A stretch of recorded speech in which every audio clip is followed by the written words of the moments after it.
Hello artists, and welcome to Creativity Time with Julia Major. Today we're going to be discussing sharing and critiques.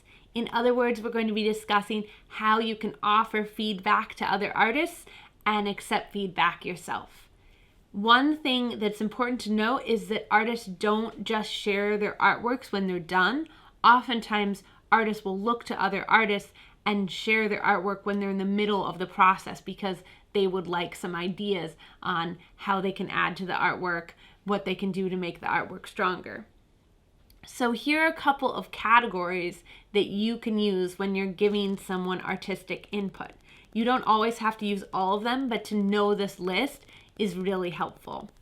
The first one is probably the most important, and that is asking a question. One of my favorite questions is to ask, what's your goal with this artwork? What are you trying to achieve? Because asking that can help give people guidance. If someone is trying to make something really scary, you wouldn't want to give them advice on how to make it more cutesy and how to make it more inviting. But if they're trying to make it look really playful and fun and cutesy, you wouldn't want to give them advice that would make it scary.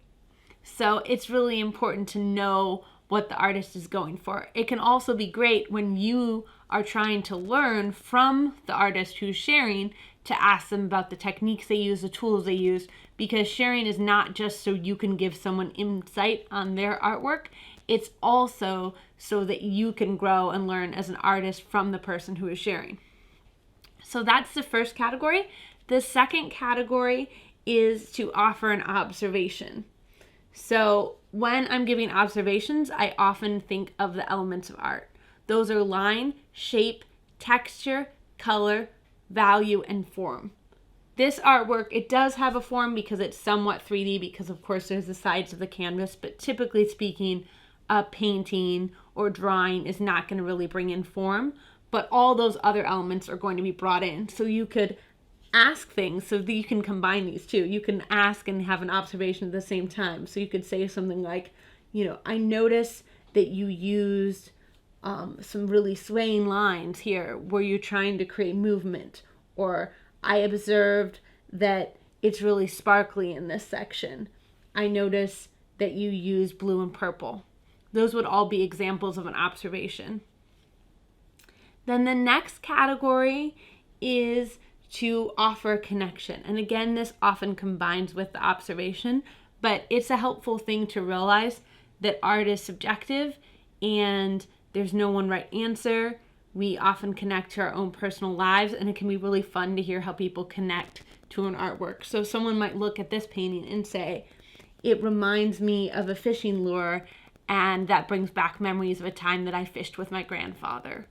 Or I went to a museum and I saw Dali's melting clocks, and this kind of reminds me of that. Those are all examples of connections. And then the final category is to offer up a possibility. A lot of times another term people use for possibilities is suggestions, but the reason that I like to use the term possibility is because it really emphasizes that there's no right or wrong answer and that ultimately the artist is the one who decides.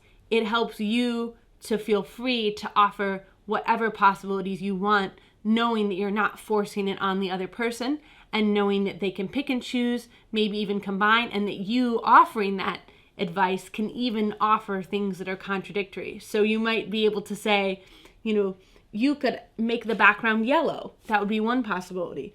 Or you could make the background completely black would be another possibility.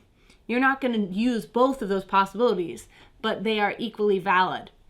And finally, it's always nice to just point out things that you love about the artwork because it takes a lot of courage for someone to share their art. So you can work those into any of the categories that we just said. So just as a reminder, you've got your question, you've got your observation, you've got your connection, and you've got your possibility. Thanks for coming to Creativity Time with Julia Major. I hope you like and subscribe and have a very colorful day.